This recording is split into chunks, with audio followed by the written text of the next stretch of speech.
உங்களுக்கு நிம்மதி உண்டாகுவதாக, தேவனுடைய இரக்கங்கள் அதிகமாவதாக. தேவன் என்ன சொல்றாங்கன்னா, யோவான் 14:27, சமாதானத்தை உங்களுக்கு வைத்து போகிறேன், என்னுடைய சமாதானத்தையே உங்களுக்கு கொடுக்கிறேன். உலகம் கொடுக்கிற பிரகாரம் நான் உங்களுக்கு கொடுக்கிறதில்லை. உங்கள் இருதயம் கலங்காமலும் பயப்படாமலும் இருப்பதாக. இந்த வசனம் தான் தேவன் உங்களுக்கு கொடுக்குறாங்க. பூமியில் வாழ்கிற வரைக்கும் எனக்கெல்லாம் நிம்மதி கிடைக்காது போலங்க. நான் செத்தால்தான் எனக்கு நிம்மதி போல. யாருங்க அப்படிலாம் உங்கள்கிட்ட சொன்னது? இந்த பூமியில் இயேசு உங்களுக்காக நிறைய நிம்மதியாக வச்சுட்டு போயிருக்காருங்க. ஏங்க, என் பிள்ளைய நிம்மதியாக எடுத்துடுறாங்க. என்னுடைய இந்த வேலை இருக்குதே, என் நிம்மதியை ஃபுல்லாகவே எடுத்துருது, என் உயிரை எடுத்துருது. இந்த வியாபாரம் இருக்குதே, இந்த பிஸ்னஸ் இருக்கே, என் நிம்மதியை எடுத்துடுது. என்னுடைய கணவர் என் நிம்மதியை எடுத்துடுறாரு. என்னுடைய மனைவி இருக்காங்களே, அவங்க என்னுடைய நிம்மதியை எடுத்துடுறாங்க. எத்தனை பேர் சொல்கிறீங்க? யாரும் உங்கள் நிம்மதியை எடுத்துக்க முடியாதுங்க. ஏன்னா இயேசு உங்களுக்காக பிரத்யேகமாக நிறைய நிம்மதியை வச்சுட்டு தான் போயிருக்காரு. நம்ம அம்மா அப்பா என்னங்க சேர்த்து வச்சுட்டு போவாங்க? சொத்து சேர்த்து வச்சுட்டு போவாங்க, நகைகள் சேர்த்து வச்சுட்டு போவாங்க. ஆனால் இயேசு சீடர்களை விட்டுட்டு பரலோகத்துக்கு போகிறாரு. அப்போ சொல்லிட்டு போகிறார், உங்களுக்காக நான் நிம்மதியை வச்சுட்டு போகிறேன் அப்படின்னு அவர் சொல்கிறார். இது மனிதனுக்கு வருகின்ற சமாதானம் மாதிரி இல்லை. மனிதர்களுக்கு நிம்மதி வரும், வந்துட்டு டக்குன்னு போயிடும், வரும் போகும் வரும் போகும். ஆனால் தேவன் கொடுக்குற நிம்மதி அப்படியே உங்கள் மனசில் அப்படியே இருக்கும். தெய்வீக சமாதானம், தேவனுடைய சமாதானம் அப்படியே உங்கள் மனசில் வைக்கப்படுதுங்க. என்ன இது, மனிதர்களுக்கெல்லாம் நிம்மதி இருக்குதா? அப்படி தான் நம்ம யோசிக்கிறோம். இருக்குது. எல்லா மனிதர்களுக்கும் இந்த பூமியில் நிம்மதி இருக்குது. தேவன் அப்படி தான் உங்களை வச்சிருக்காரு. நிம்மதியோடு நீங்கள் வாழணும், சந்தோஷமாக இந்த பூமியில் வாழணும். அப்படி தான் அவர் உங்களை வச்சிருக்காரு. நீங்கள் பிலிப்பியர் 4:7 எடுத்து படித்து பாருங்களேன். எல்லா புத்திக்கும் மேலான தேவ சமாதானம் உங்கள் இருதயங்களையும் உங்கள் சிந்தனைகளையும் கிறிஸ்து இயேசுவுக்குள்ளாக காத்து கொள்ளும். புத்திக்கு எட்டாத ஒரு தேவ சமாதானமா, நம்ம அறிவுக்கே தெரியாத அளவுக்கு ஒரு சமாதானம் நம்ம மனசை நிறைக்குமாங்க. நம்மளுக்கு ஒன்றுமே புரியாது. திடீர்னு நம்ம மனசு பாட்டு கவலைப்படும். என்னன்னே தெரியல, எனக்கு கவலையாக வருதுன்னு நினைக்கிறோம்ல. ஆனால் தேவன் என்ன பண்ணுறாருன்னா, இந்த மாதிரி கவலைகள் சில நேரம் தாக்கும். அதனால தான் தேவன் என்ன சொல்கிறாங்க, அவர் புத்திக்கு எட்டாத, நம்ம அறிவுக்கு எட்டாத தேவ சமாதானத்தினால் உங்களுடைய மனசை அவர் நிரப்பிடுவார். அதனால் என்ன ஆகும்னா, உங்கள் இருதயமும் உங்கள் சிந்தனைகளும் அது பாதுகாக்கப்படும். அப்படி தான் இந்த வசனம் சொல்லுதுங்க. உங்கள் இருதயம் சிந்தனைகள் நிம்மதி இல்லைன்னா என்ன ஆகும்? இதே இந்த இருதயமும் சிந்தனைகளும் பாதிக்கப்படும் இல்லை? அதனால தான் தேவன் கொடுக்கும் சமாதானம் உங்கள் இருதயத்தை காப்பாற்றி வைக்கும், உங்கள் சிந்தனைகளை காப்பாற்றும். அப்படியே நிம்மதியாக இருக்கும். உங்கள் சிந்தனையில் நீங்கள் நினைக்கும் போதெல்லாம் அந்த சிந்தனை நிம்மதியாக இருக்கும். உங்கள் இருதயம் நிம்மதியாக இருக்கும். தேவன் அப்பேற்பட்ட ஒரு சமாதானத்தை அனுப்புவார். அறிவுக்கு எட்டாத ஒரு நிம்மதி. எப்படி இந்த நிம்மதி இந்த வீட்டுக்கு வந்துச்சுன்னே புரியாது. எப்படி இந்த நிம்மதி இந்த வேலைக்கு வந்துச்சு, என்னுடைய குடும்பத்தில் எப்படி இந்த நிம்மதி வந்துச்சு உங்களுக்கு புரியாது. அதான் தேவனுடைய நிம்மதி.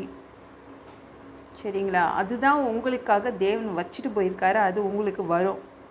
தேவன் முந்திக்கிறாருங்க. என் பிள்ளைங்களுக்கு நிம்மதி இருக்கணும், அவங்களுடைய இருதயமும் சிந்தனைகளும் பாதுகாக்கப்படணும். இந்த ரெண்டையும் அவர் காப்பாற்றுறாரு. அவர் கொடுக்குற சமாதானம் இந்த ரெண்டையுமே யாரும் அதை அட்டாக் பண்ணாமல் பார்த்துப்பார் தேவன். சரிங்களாங்க? நம்ம நேபுகாத் ராஜா, பாபிலோனுடைய ராஜா, நல்லா சௌக்கியமாக தான் வாழ்ந்துட்டு இருந்தான். அந்த அரண்மனையில் நல்லா சந்தோஷமாக வாழ்ந்துட்டு இருந்தான். அவன் படுத்துட்ருக்கும்போது ஒரு கனவு வருதுங்க. அந்த கனவு அவனை கலங்கடிக்குது. சில கனவுகள் நமக்கே தெரியும், இது கெட்ட கனவு அப்படின்னு தோணும்ல. அந்த மாதிரி அந்த ராஜாவுக்கு புரிஞ்சிருச்சு, இது கெட்ட கனவு தான், ஏதோ எனக்கு கெட்டது நடக்க போகுதுன்னு சொல்லிட்டு கலங்கி போயிட்டார் ராஜா. நேபுகாத் நேச்சார் என்ன பண்ணார்னா, அவர் அரண்மனையிலே நிறைய பேரை வச்சுருந்தார், நிறைய ஞானிகளை வச்சுருந்தார். தானியேல் 4ஆம் அதிகாரம் 6ஆம் 7ஆம் வசனத்தை படித்து பாருங்களேன். ஞானிகள், சாஸ்திரிகள், ஜோசியர், கல்தேயர், குறி சொல்லுபவர்கள், இத்தனை பேரை அரண்மனையிலேயே அவன் வச்சுருந்தான். அப்படியே மலை மாதிரி நம்பி அவங்க அத்தனை பேரையும் தன்னுடன் அரண்மனையில் வச்சுருந்தான். அத்தனை பேரையும் கூப்பிட்டு விட்டான். என் கனவு மோசமான கனவு, இது என் நிம்மதி கெடுக்குது, இதுக்கு அர்த்தம் சொல்லுங்க, இது மோசமான கனவுன்னு எனக்கு தெரியும் அப்படின்னு எல்லாரையும் கூப்பிட்டு கேட்குறான். யாருக்குமே அர்த்தம் சொல்ல தெரில. கடைசியாக தானியேல் வராங்க. தானியேல் பற்றி இந்த நேபுகாத் நேச்சாருக்கு தெரியும். உடனே நேபுகாத் நேச்சார் ராஜா தானியேலை பார்த்து சொல்கிறாங்க, பரிசுத்த தேவர்களுடைய ஆவி உனக்குள் இருக்கிறது, அதனால் நீ கரெக்டாக அர்த்தம் சொல்லிடுவ அப்படின்றாரு. தானியேலுக்கு கொஞ்சம் கவலையாக இருக்குது. ஒரு நாளைக்கே யோசிக்கிறான். அந்த தானியேல் 4ஆம் அதிகாரம் அப்படி தான் போட்டிருக்கு. ஒரு நாளைக்கே அவன் யோசித்தான். ஏன்னா இது மோசமான கனவு, இந்த ராஜாவுக்கு எப்படி சொல்கிறது, அதற்கு அர்த்தமும் சொல்லிட்டு அந்த ராஜா எப்படி தப்பிக்கிறது அப்படின்னு அதற்கும் அவன் ஆலோசனை கொடுக்குறான், அட்வைஸ் பண்ணிட்டு போகிறான். ராஜா, நீங்கள் ஏழைகளுக்கு இறங்குங்க, பாவத்தெல்லாம் நீக்கிக்கோங்க, அப்படி நீங்கள் இருந்துட்டீங்கன்னா உங்கள் வாழ்க்கை நல்லா அது ஸ்ட்ராங்காக இருக்கும், நீங்கள் உங்களுடைய ராஜ்யம் நல்லா நிலைக்கும் அப்படின்னு அவங்க சொன்னாங்க. உங்களுடைய வாழ்வு நீடித்திருக்கலாம், நான் சொல்கிற மாதிரி நீங்கள் நடந்துக்கிட்டிங்கன்னா உங்கள் பாவங்கள் உங்கள் அக்கிரமங்கள் எல்லாம் நீங்கள் தூக்கி போட்டுருங்க, ஏழைகளுக்கு இறங்குங்க, அப்போது இந்த கனவு பலிக்காது, தேவன் இரக்கமாக இருப்பார் அப்படின்னு ஒரு நிம்மதியான வார்த்தைகள் அந்த ராஜாவுக்கு சொன்ன உடனே ராஜாவுக்கு சந்தோஷமாக ஆயிடுது, ஒரு நிம்மதி வந்துடுது. தேவன் அந்த நிம்மதியை தானியேல் மூலமாக கொண்டு கொடுத்தார். நமக்கு சில நேரம் சில பிரச்சனைகள் நம்மளை கலங்கடிக்கும், என்ன பண்ணுறதுன்னு ஒன்றுமே புரியாது. அதற்காக தான் தேவன் உங்களுக்கு ஒரு சூப்பரான நிம்மதியை உங்கள் குடும்பத்துக்குள்ளே கொண்டு வரார். உங்கள் வேலையா நிம்மதியே இருக்காதுங்க, வேலைக்குள்ளே போயிட்டானே நிம்மதி இருக்காது அப்படின்றீங்களா? இல்லை, நீங்கள் போன உடனே ஆண்டவர் ஒரு தெய்வீக நிம்மதியை அவர் கொடுத்துருவார். தெய்வீக சமாதானம் எல்லா இடத்துலையும் உங்களுக்கு இருக்கும். சரிங்களா? நிம்மதியாக நீங்கள் வாழ முடியும், இந்த பூமியிலும் உங்களால் நிம்மதியாக வாழ முடியும். இந்த வீடியோ பிடிச்சிருந்துச்சுன்னா மற்றவங்களுக்கும் ஷேர் பண்ண மறக்காதீங்க.